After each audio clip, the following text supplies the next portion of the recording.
Coming up on UGTV, Board of Commission meeting of the Unified Government of Wyandotte County, Kansas City, Kansas.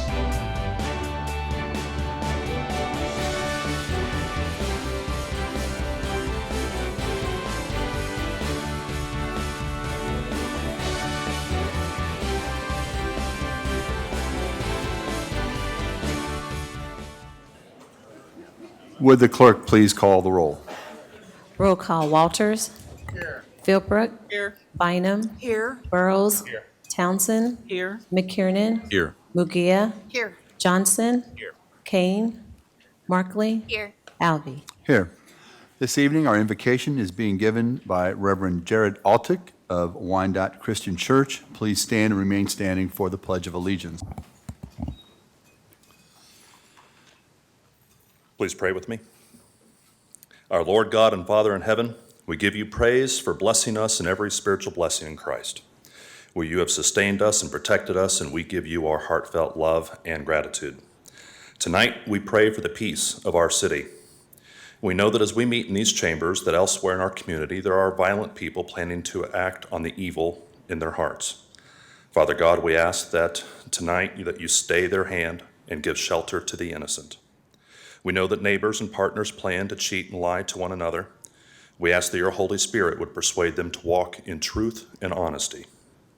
And finally, we know that the divisions exist among us, dividing us by race, class, and politics. We ask that the love of Jesus Christ would unite us as we work together for a better Wyandotte County. Lord, be a shield of protection for our police officers and first responders, and give us your blessing on this meeting tonight. We pray this in the name of Jesus Christ. Amen.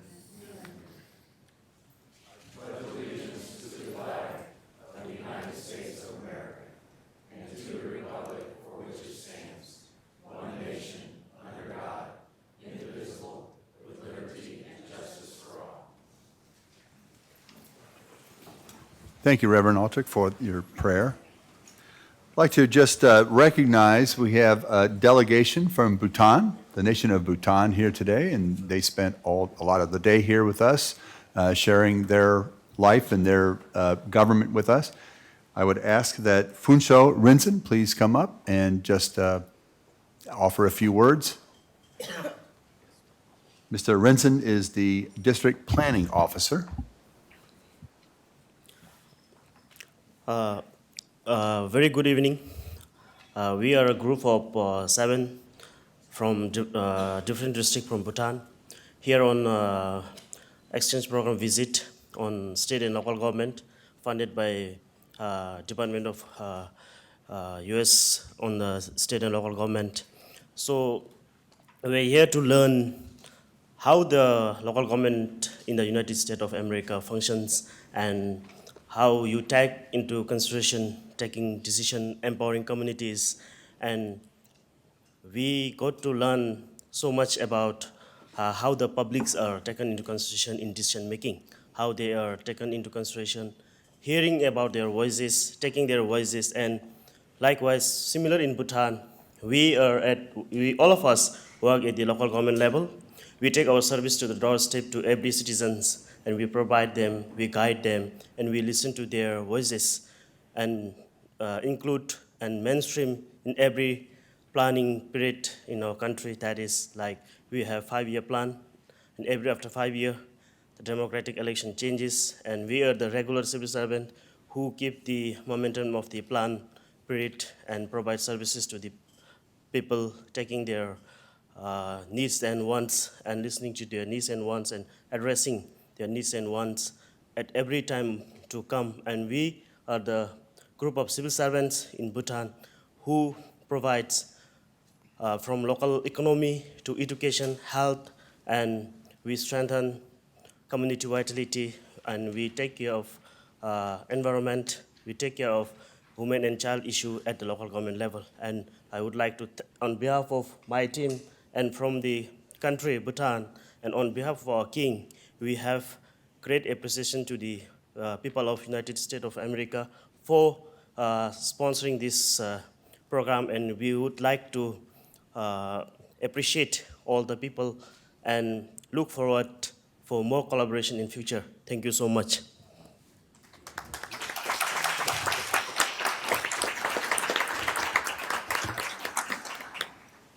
Commissioner Markley? I just wanted to say that you said you came here to learn from us, but we learned a lot from you today as well, and those of us that were blessed to have lunch with you, so we appreciate getting to meet you and you sharing a lot about your country and how it works, and we were glad to have met you. Thanks so much.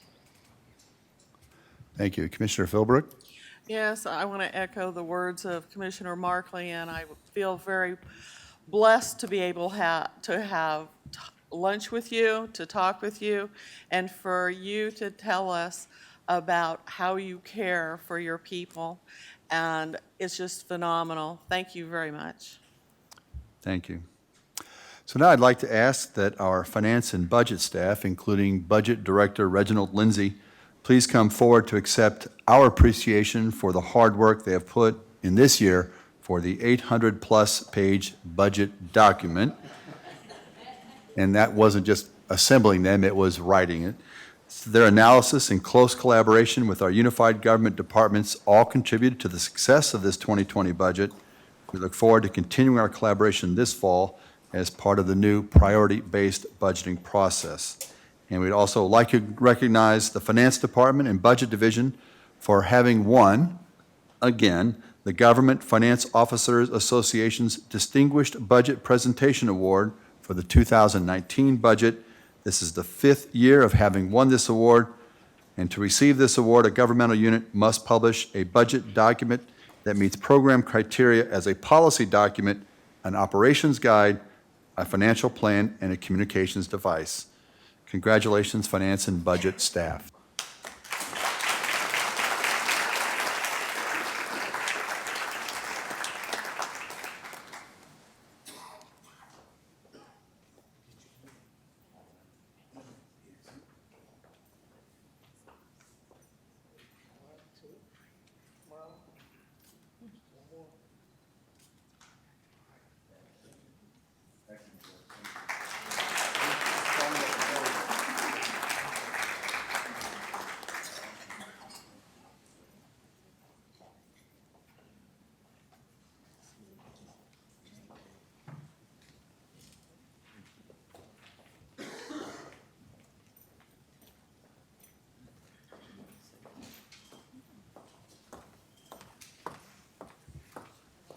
I'd ask the clerk, are there any revisions to tonight's agenda?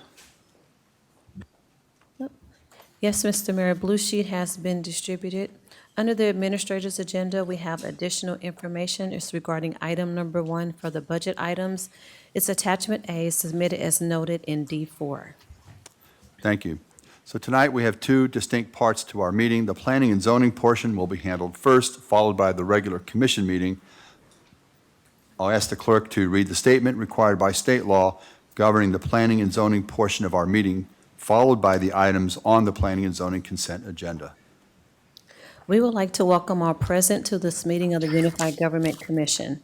Members of the commission are Mayor David Alvey, Commissioner Melissa Bynum, at-large District 1, Commissioner Tom Burrows, at-large District 2, Commissioner Gail Townsend, District 1, Commissioner Brian McKiernan, District 2, Commissioner Ann Mugia, District 3, Commissioner Harold Johnson Jr., District 4, Commissioner Mike Kane, District 5, is unable to be here, Commissioner Angela Markley, District 6, Commissioner Jim Walters, District 7, and Commissioner Jane Philbrook, District 8. As each petition is called this evening, all persons for or against will be given the opportunity to express their views. If this is the first time that a particular petition has been before this commission, the commission has 3 options. Number 1, it can approve the recommendation of the Planning Commission with 6 votes. Number 2, it can override the Planning Commission's recommendation, but it would take 8 votes to override. And number 3, it can return the matter to the Planning Commission for further consideration, together with the statement specifying the reasons for the referral back to the Planning Commission. The consent agenda is the first part of the planning and zoning agenda. Items on the consent agenda have received a unanimous vote of recommendation by the Planning Commission. Unless there is a request to set aside an item from the consent agenda by the applicant, the the member of the public, the Unified Government Commission, or staff, then the Planning Commission's recommendation on all items on the consent agenda will be adopted by the Unified Government Commission at one time. I will read the list of agenda items on the consent agenda, and when I have completed the list, the mayor will ask if there are any requests to set aside items from the consent agenda. This is your time to stand up and request that an item be set aside if you do not agree with the Planning Commission's recommendation. If an item is set aside, the matter will be discussed and voted upon separately. All items not set aside will be approved with the Planning Commission's recommendation. We appreciate the attendance of those people here this evening, and we recognize the importance of each petition. We would remind you that there are a number of items on the agenda, and we would appreciate your efforts to make your remarks as concise as possible. We ask that anyone with a cell phone to please turn them off or switch to non-audio so you will not disturb the meeting. Once the petitioners make their presentations, anyone for or against will be allowed the maximum 3 minutes to state your views. As you come to the microphone, please state your name and city for the record. The mayor and commission are required to disclose contacts with proponents or opponents on any item on the planning and zoning agenda. I will ask if any members of the commission wish to disclose any contacts with proponents or opponents on any item on the agenda.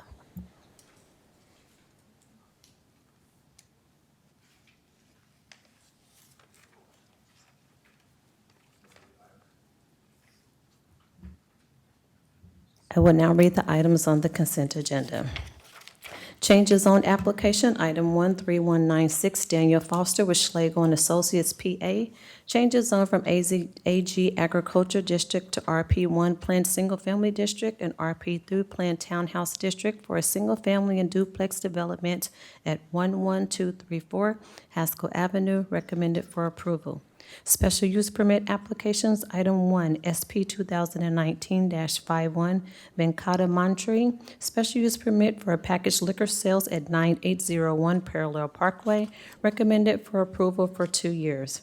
Item 2, SP 2019-73, Carmen Cabaya Garcia, renewal of a special use permit for the temporary use of land to keep a food truck at the residence of 2932 South 8th Terrace, recommended for approval for 2 years.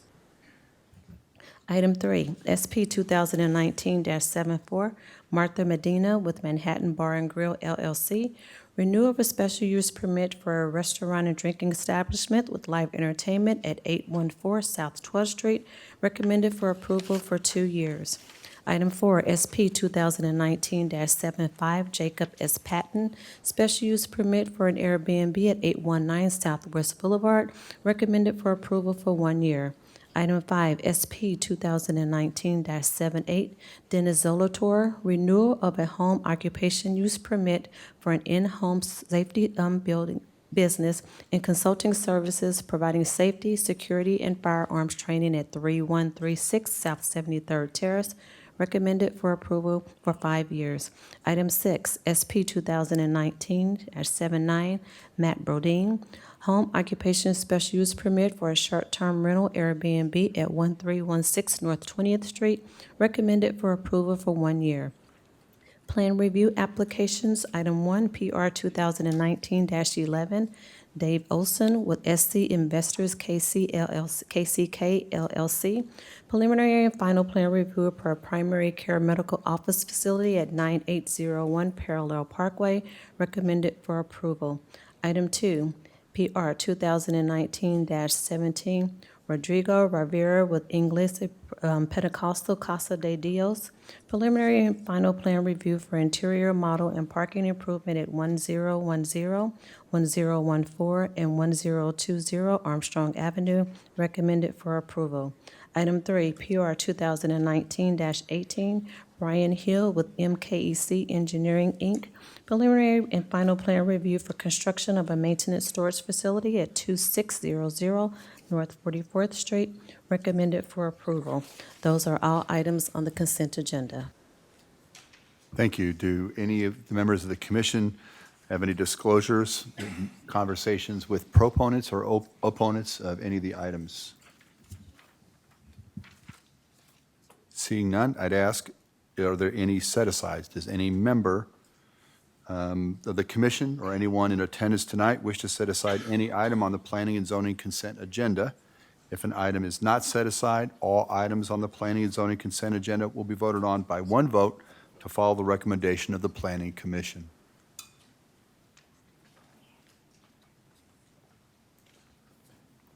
Cindy Woodall from Hazelwood Villas, Kansas City, Kansas, and I'd like to set aside item 1.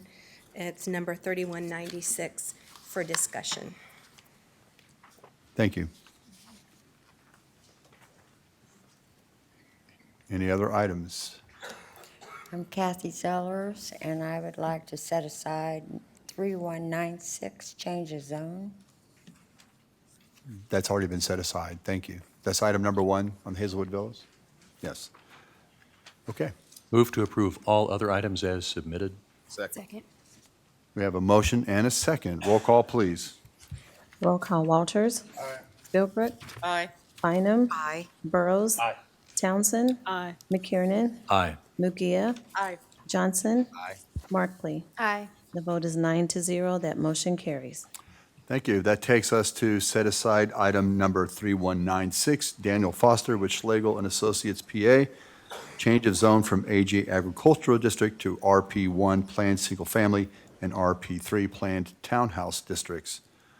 So what we'll start with, I'd ask the applicant to come forward to present his application, or staff, actually, you want to make some opening remarks?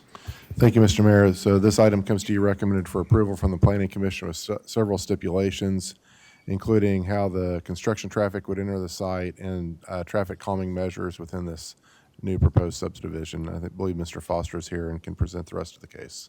Okay, thank you. All right, if the applicant would come forward, please state your name and address for the record. Dan Foster with Schlegel and Associates, 14920 West 107th Street, Lenexa, Kansas. Good evening, Mayor and Commissioners. We are here tonight requesting a rezoning for 48 single-family villas and 16 attached villas for a total of 64 units as part of this project. The site is an 18.28 acre infill site. If you're familiar with it, you've probably seen it on some of your information. We actually have 5 existing streets that have been stubbed to this property with the intent of those streets being extended through and connected through the middle of this property. Many of those streets are coming from the adjacent subdivisions, which you probably hear from the neighbors about that and some concerns that they have regarding how the connectivity of those streets. Again, those were all pre-planned on future plats for those streets to extend through this property and interconnect, and that's something that is commonly done throughout the city. In fact, we have to extend 3 streets from our subdivision into an adjacent undeveloped parcel for future extension of the streets and connectivity. So as Rob stated, we have agreed to doing some traffic calming measures. We have agreed to relocate the planned construction entrance on this. We also have Jeff Wilkie from Trans Systems, who provided a traffic study for the project and showed that there was very low traffic on these streets and there would be no impact on it in terms of a severe impact at all. And he is here available to answer any questions that you might have. So with that, I'd be happy to answer any questions that you might have.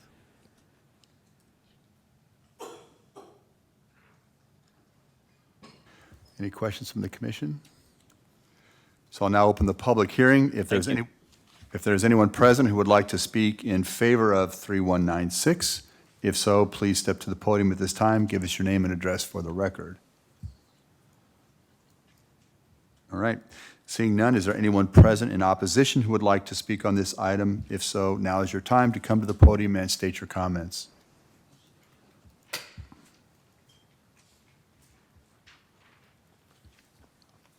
Good evening, thank you. Again, I'm Cindy Woodall from Hazelwood Villas in Kansas City, Kansas. We do not oppose the building of the new addition. As Rob Richardson's fond of telling me, we were never a closed community. I hope the commission hears me say that the people who bought those homes on stub streets or in a closed environment believed they were. We've been told that's our own fault for not researching it out. I want to say that Hazelwood is quote-unquote a star for the city as we're a 55 and older neighborhood, and the Piper, which is an assisted living and mental health facility, is inside our neighborhood. We have a great many walkers with different disabilities and needs, many older folks who back out of the driveways without looking. We have a real need for a slower, calmer community simply by definition of who we are and what we're providing to the city, which is a haven for the 55 and older people who are living out their golden years. We've requested a couple things, which is to understand what calming traffic is, because as Rob keeps pointing out to me, we need to research it. We need to understand it, and we keep hearing traffic calming, but no detail. We've asked for a 20-mile-an-hour speed limit and have told the minimum that you go is 25, but I have photographic. I took pictures of 20-mile-an-hour signs in all the neighborhoods around Hazelwood. And maybe we can't enforce it, but at least if the sign is there, I can call Officer Vallejo and say, we've got this neighbor who won't slow down. We don't want him to run over our old people. So we only have sidewalks on one side of the street in the neighborhoods, and we're trying to utilize those and encourage the people to use them properly. But I don't think I understand what traffic calming means. You so I'm have 1 going to minute, keep ma'am. asking. Thank you. That's really all we're asking for, is lower speed limits, a definition of traffic calming, an actual picture of the way they're going to design the streets, and to make sure that the water flow doesn't flow into the ponds detention ponds that the Hazelwood has to pay to keep up. Thank you for your time.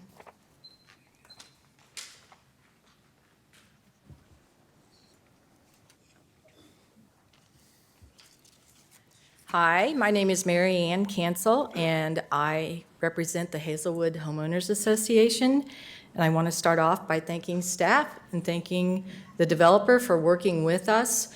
We appreciate some of the concessions that have already been given, considering the nature of the Hazelwood subdivision. However, we have some questions, and we feel like this is really a window of opportunity for us to get as many questions as we can answered.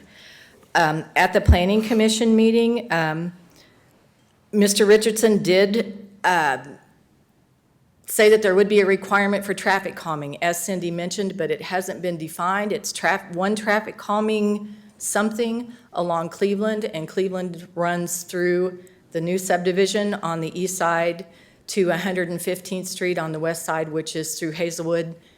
The Hazelwood residents don't know what that traffic calming would be or where it would be located. Fortunately, UG staff required a traffic study prior to this being before the Planning Commission. So there are some statistics, and it showed that the traffic on Cleveland Avenue was somewhere around 375 cars a day. And in the proposal, Mr. Foster, I'm sure correctly stated that anything under 1,000 cars a day is not disruptive. But in a 55-plus community like Hazelwood, it would be.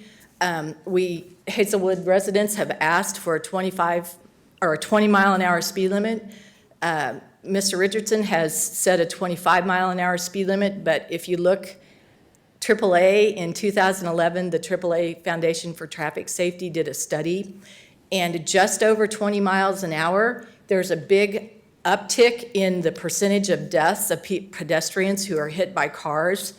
And if you are 70 or over, You have 1 minute, ma'am. it's much greater. So the 20-mile-an-hour speed limit would be very beneficial for the Hazelwood community. Finally, Hazelwood has asked for local-only signs because there's a hope and there's some statistical backing that if your streets are designated local only, they will not show up on traffic avoidance apps, which would be really beneficial to Hazelwood, especially during race weekends, because Cleveland will now be the only cut through between Parallel and Georgia, so it is going to get increased traffic. The prohibition of construction traffic on To use Cleveland, to have to come in through Haskell on the east is great. Hazelwood residents have a question about whether the staging area for construction is going to remain where it was, which is right up next to the border, the east-west dividing line between. Your time is up, ma'am. Hazelwood. May I just make one more comment on the staging area? It not only will bring noise close to Hazelwood, it's also very near Connor Creek, which could have environmental issues if the staging area stays there. And thank you for your attention and the time. Okay, thank you. Anyone else who'd like to speak in opposition? Please step forward, state your name and city of residency. My name is Kathy Zellers, 11149 Nogard Avenue. I live in Maywood Heights. We have attended all the scheduled meetings. We were told when we bought the house on Nogard that that would stay a cul-de-sac. For safety reasons of traffic, that would leave, if we should have, robberies or crime in the area, that gives them 5 ways to get out. And if you leave that cul-de-sac there, that only gives them 2 ways out. Any fire, ambulance, police cars, we have had them come in there and they've had no problem. They always come from parallel, being that the hospital and the emergency room is on parallel. So I don't think they're going to run through all of the neighborhoods to get to one house. And I do think that our concerns, when we brought it to the last meeting, I think it was already decided by the committee, and it didn't really make a difference what the residents want. These are our homes, our dream homes that we hope to retire in. And less traffic. We have children that have parties and stuff at the end of the cul-de-sac, and they block off the traffic, which keeps the children safe.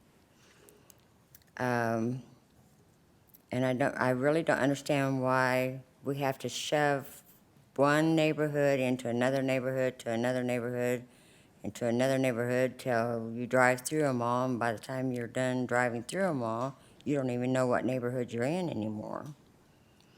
Maywood is very quiet. All the neighbors watch out for one another, and we like the quiet out there. And You have 1 minute, ma'am. I'm just afraid that if we go through all of this, I think a lot of people are going to end up moving out, because that's why we moved there, is because it was a nice, quiet neighborhood with only 2 ways to get in and out. Let's see, I don't think anyone on the commission considered the people here and their peace and quiet and safety. And there's no way we can fight back. I wish we would have had a chance for us to vote on this as a neighborhood, instead of being told this is what's going to happen.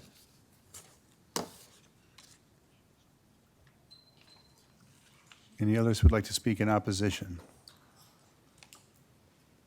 All right, if there are no further comments or questions from the public, I'll close the public hearing. Would the petitioner like to make any closing comments?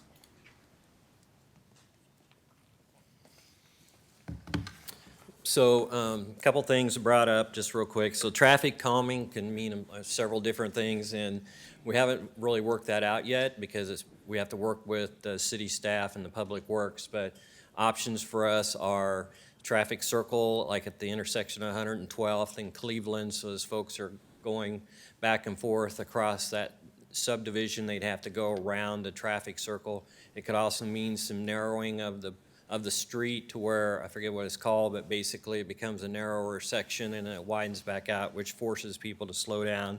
Those are just a couple of options, but again, we have to work with staff on those as we're moving through the plan process. In regards to Nogard and that cul-de-sac, just to be clear, that was a temporary cul-de-sac, and actually it is located on this property. It's not even located on the Maywood Heights property at all. So in order for anything to happen with that, somebody would have to actually acquire that as part of the Maywood Heights, because it is actually on this piece of property, as is the turnaround at the end of Cleveland that is part of Hazelwood, was actually constructed onto this property as well as a temporary turnaround. So again, those were things that happened in the past, and these streets were all planned to be connected through. And then in terms of the stormwater flow, I stated this with Planning Commission, I'm going to state it again. This site drains from east to west. It does not drain to any of the Hazelwood detention basins. We have our own detention basin, and we're meeting this, the Unified Government's criteria for stormwater management. So with that, Jeff or I are available to answer any questions if you have any questions specific about traffic or anything. Are there any questions for the commission? Commissioner Philbrook. Yes, so are there, because I don't drive through there regularly, I've been through there, but are there any speed limit signs through that development right now?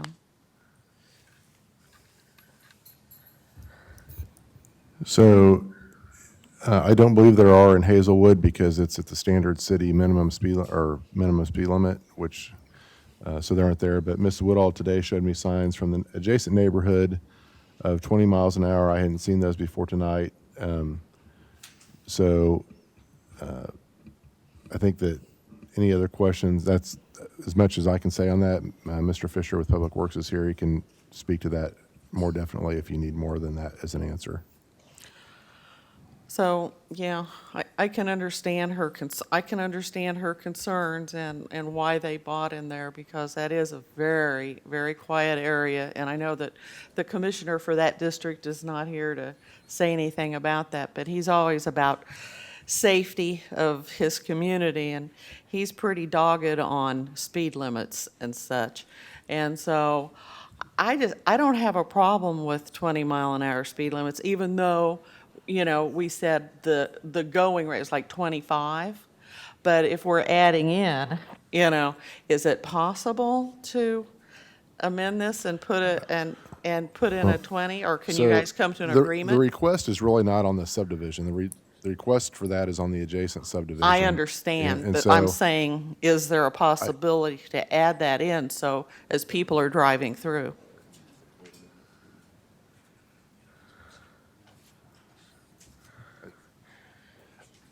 So I think that it requires a code amendment to do that now that the speed limit's been changed for the city, and we could do that through another process. And, you know, if you direct us to do that, we'll bring that forward, but it's not related to what's going on in this subdivision. But if you're speaking to a code change, it would affect the entire city. We'd go from the 25. No, it would just, you could limit Just it for to that? the streets in Hazelwood. Gotcha, thank you. So. It does give somewhat of a false sense of security, because if they're not followed, people might think that that's being followed when it's really not, and it can have other issues related to that. Yeah, I mean, I don't know. It makes it very difficult, and I understand why people want to be able to control what's going on in their community. When you add extra folks who are going to be driving through it, you know, they have concerns about what's going to happen, and it is their community. So how would I manage to get that moved forward, to just get that changed in that one area? I think that you would ask that of the city administrator, and he would direct us to do that. And then it wouldn't have to change the vote on this tonight. Take a look at that, Doug, please. Yeah, so your request is to bring forward a code amendment that would specifically address the streets along Haskell Avenue? Which streets are, ma'am, would you like to step forward and talk about what streets that you have your major concern about? Whoever. I think it was the streets in Hazelwood. This lady's from Maywood, those ladies are from Hazelwood. But I think it would be easiest to do it for the whole subdivision. For that whole new subdivision? No, for the existing Hazelwood. Okay. I can't tell you, thank you for hearing me, I appreciate that. It is actually parallel Parkway to Cleveland Avenue, 115th Street to 113th Street. It's a very closed-in community in that area right there. And though we may not be able to affect everybody with the 20 miles an hour, we can at least call Officer Vallejo and say, can you sit on the corner for a minute? It does make a difference. We already have people stopping at the stop sign after 5 tickets.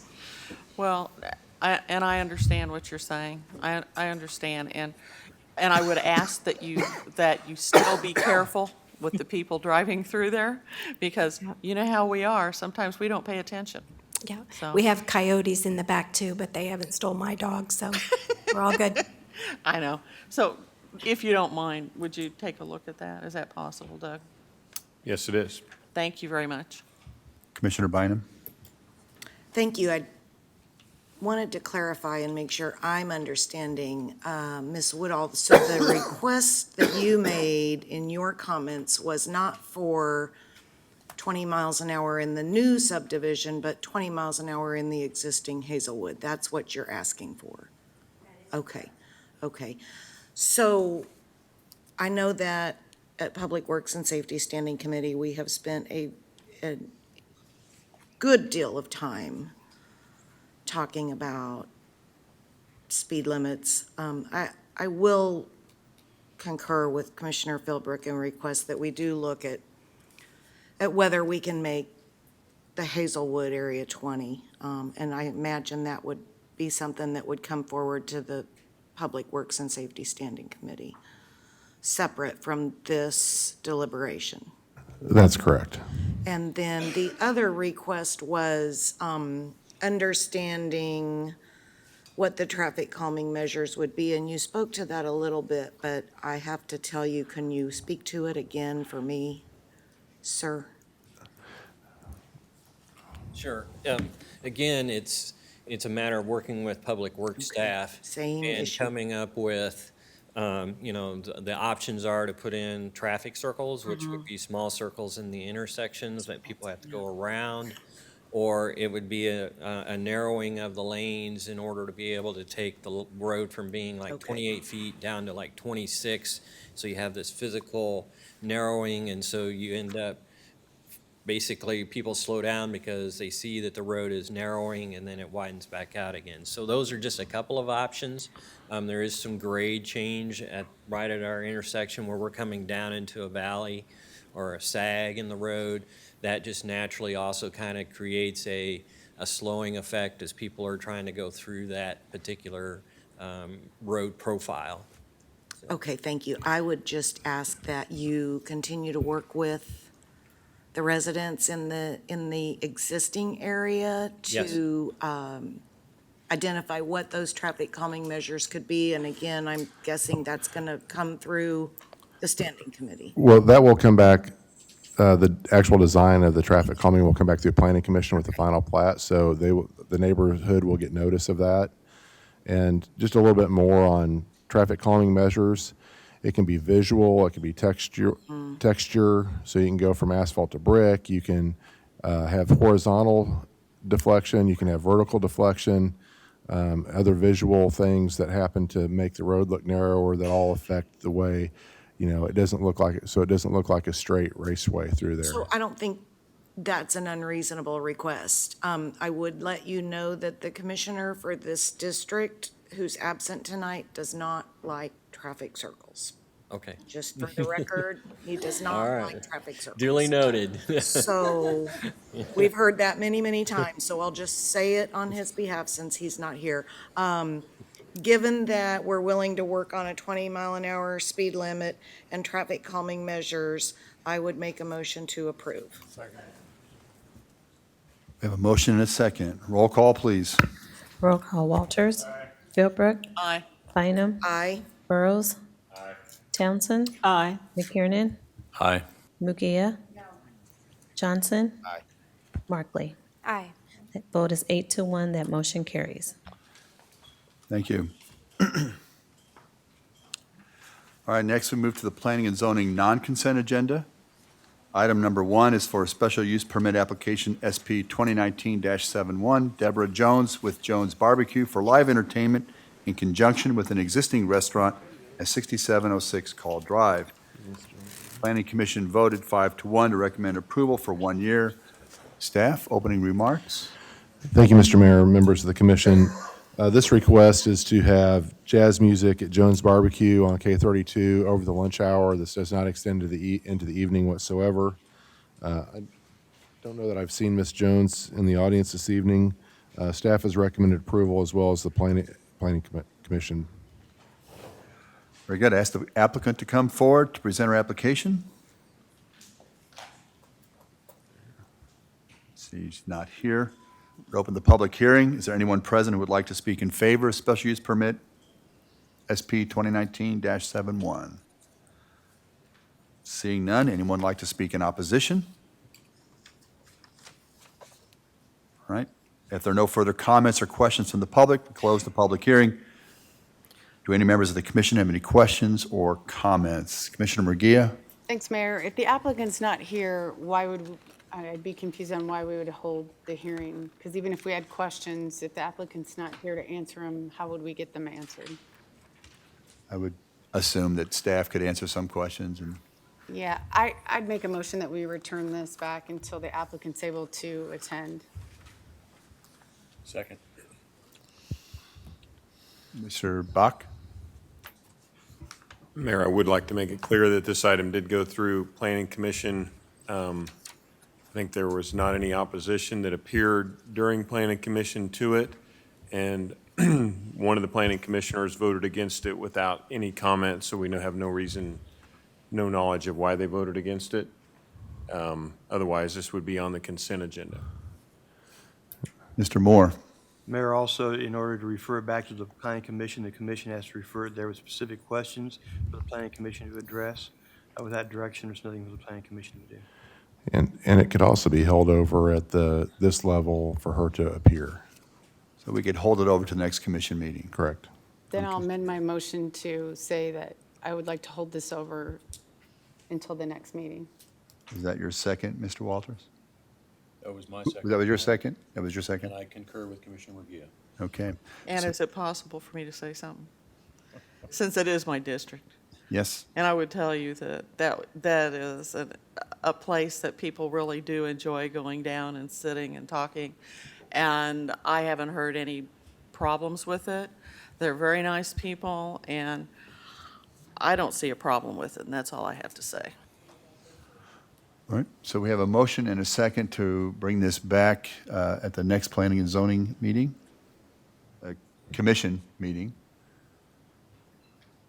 All right, roll call. Roll call Walters. No. Philbrook. No? Bynum. No. Burrows. No.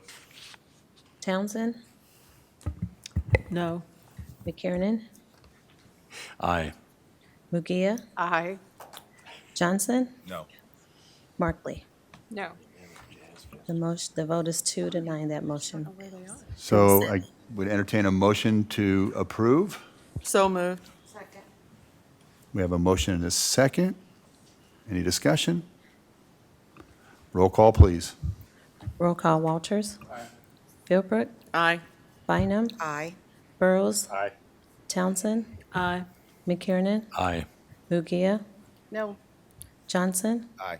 Markley. Aye. Vote is 8-1, that motion carries. Thank you. That concludes the planning and zoning portion of tonight's meeting. We'll now move to the regular portion of our agenda.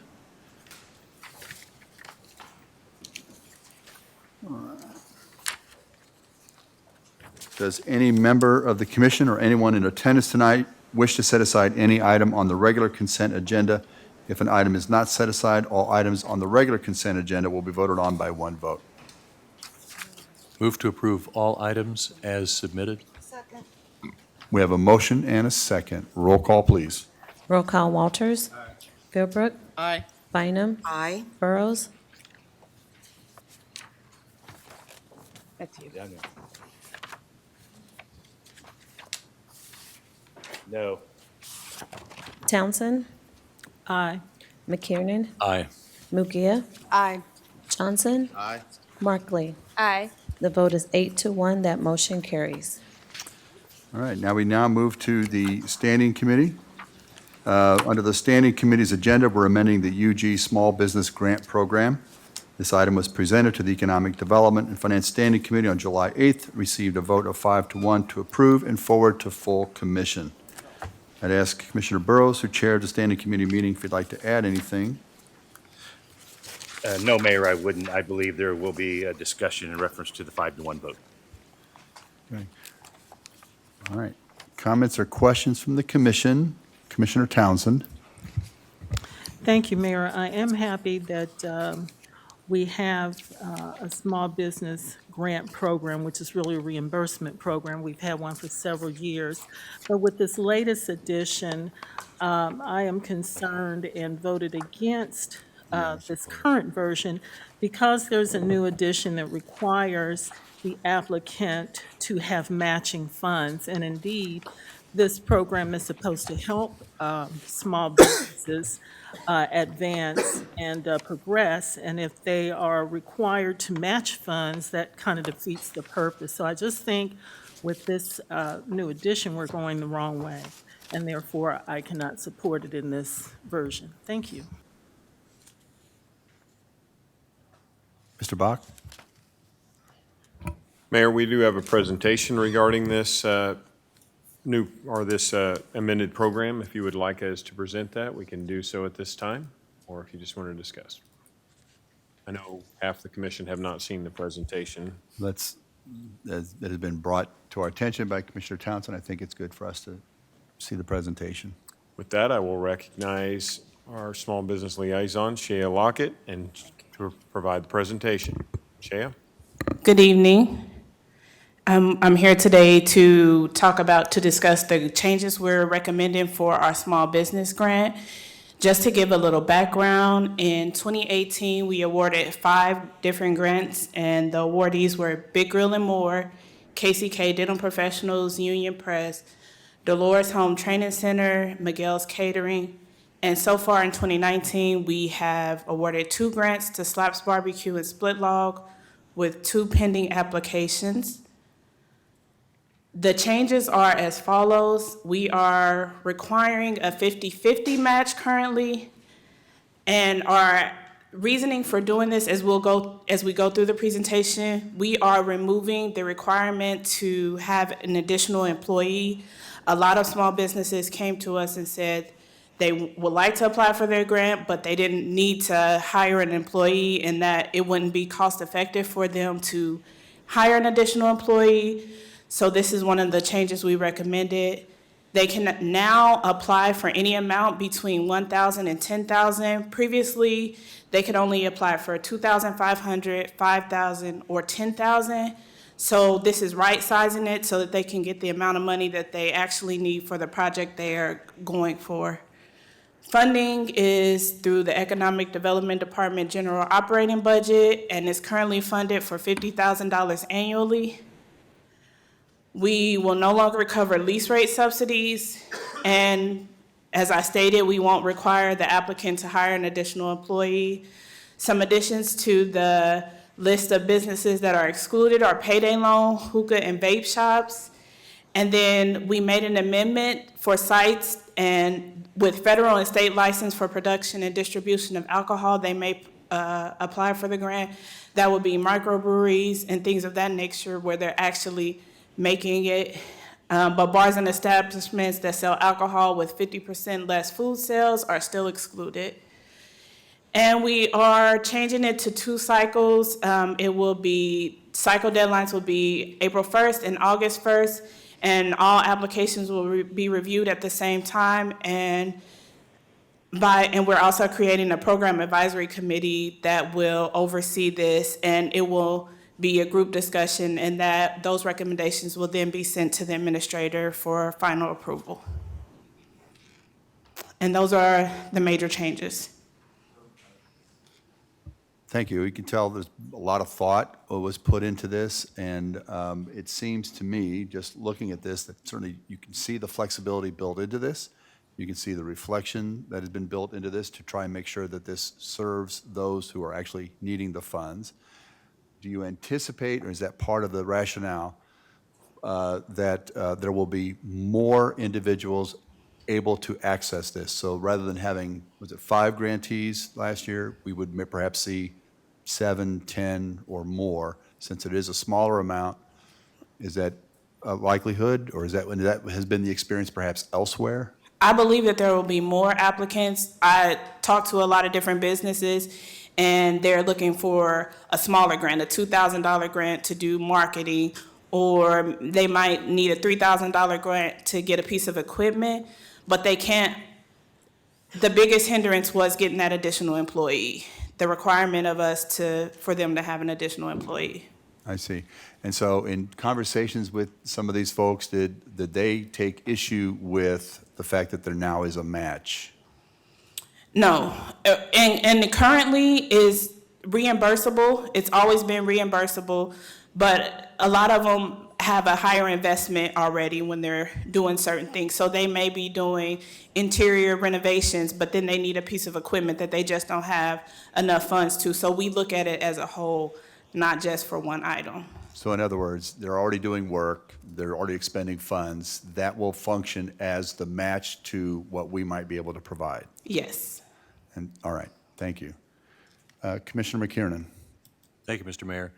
I do understand and I respect Commissioner Townsend's position on this, but given the fact that these grants are not going to be the entirety of the funds that the small businesses need to either start or grow or expand, then I would move that we approve as submitted. We have a motion and a second. Commissioner Bynum. Thank you. I cannot find in this packet the section of the revised application where it speaks to the match.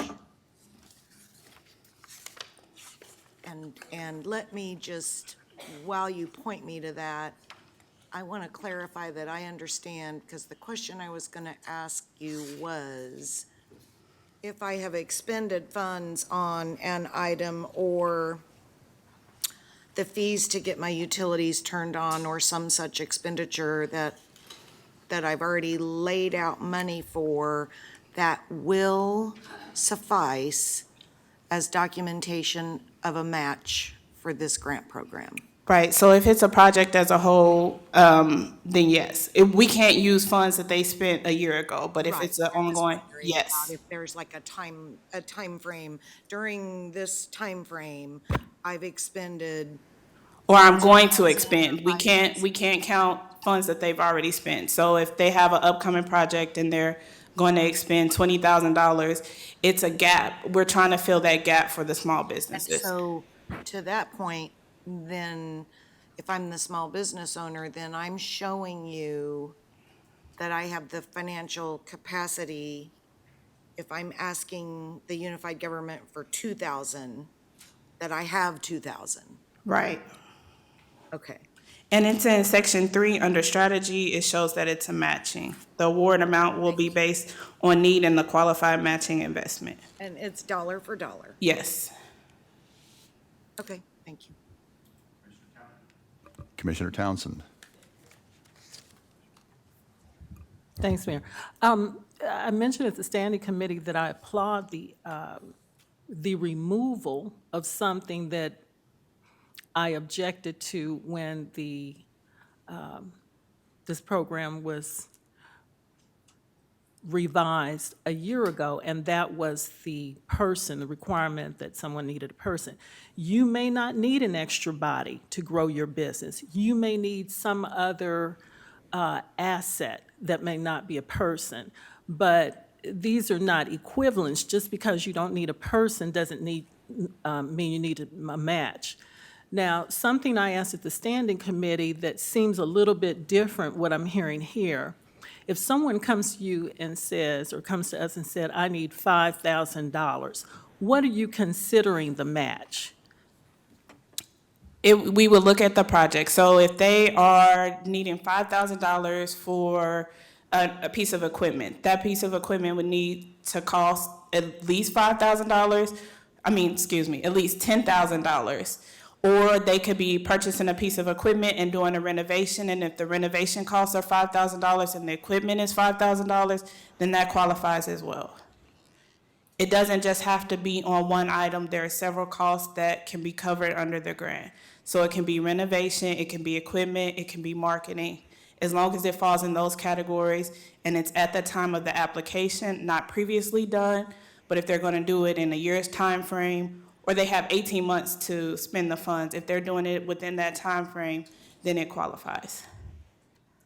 So you're saying if they ask for 5,000 and they show you that there's 5,000 that they're going to put in as part of this project, you're considering that a match? Yes, and they have to show proof that they have done these things. It's a reimbursement, so they have to show that they spent those $5,000, the $5,000, and then they also have to spend their $5,000 that they will be reimbursed back through this grant program. I'm still thinking I'm hearing 10. The other issue that was brought up at the standing committee is that these people have to show an investment. They have made an investment in Wyandotte County because they're here, they're trying to grow. So this match still bothers me. If you need $5,000, you need $5,000. If you could get it from some other vehicle, you would do that, or you'd have it already. So, again, I'm glad we have this program. We've had it several years now, but this match is giving me some concern, and I would still have to vote against it. Thank you. Okay, we have a motion and a second. Roll call, please. Roll call, Walters. Aye. Philbrook. Aye. Bynum. Aye. Burrows. Townsend. No. McKiernan. Aye. Mugia. Aye. Johnson. Aye. Markley. The vote is 8-1. That motion carries. Thank you. Next, Administrator's agenda regarding budget items. I'll turn it over to Administrator Bach. Thank you, Mayor. On this item, there are 4 different items that move forward with this year's budget process. We have had many different meetings, I will say, over the course of the last year, and then a couple of public meetings, including one that was held at 5 o'clock this afternoon leading up to this. Happy to make any other statements, so I believe we have worked through all these items in great detail leading up to today, where we are. So with that, I would request approval. The 4 different items require 4 different motions, starting with item 1A, which is regarding the library levy. I'm sorry, that's out of order, but we've had public hearings for the past 4 months, so this is beyond the public hearing stage. Now, this is for any commissioner comments or questions. Move to approve budget item 1A, a resolution regarding the Wyandotte County Library. Second? We have a motion and a second. Any comments or questions from the commission? Seeing none, roll call, please. Roll call, Walters. Philbrook. Aye. Bynum. Aye. Burrows. Aye. Townsend. Aye. McKiernan. Aye. Mugia. Aye. Johnson. Aye. Markley. Aye. The vote is 9-0. That motion carries. I'd entertain a motion for the Wyandotte County Library budget. Schmidt. Or we're at Smith. Out of item A. Oh, I entertain a motion for the self-supported municipal improvement district budget. Commissioner Bynum. Mr. Mayor, I would move to approve item 1B with the following amendment. I'd like to change section 3 from 11.023 mils to 10 mils, and that would change the statement to the 2020 annual budget for the downtown Kansas City, Kansas self-supported municipal improvement district is hereby approved and adopted, and a tax for the district is hereby levied in the amount of 10 mils within the limits of the district, and the funds from such levy are hereby appropriated on behalf of the district. Second. That is just to clarify, that is in consultation and conversation with the downtown shareholders who manage the SMID and are willing to lower that mill levy. We have a motion and a second. Roll call, please. Roll call, Walters.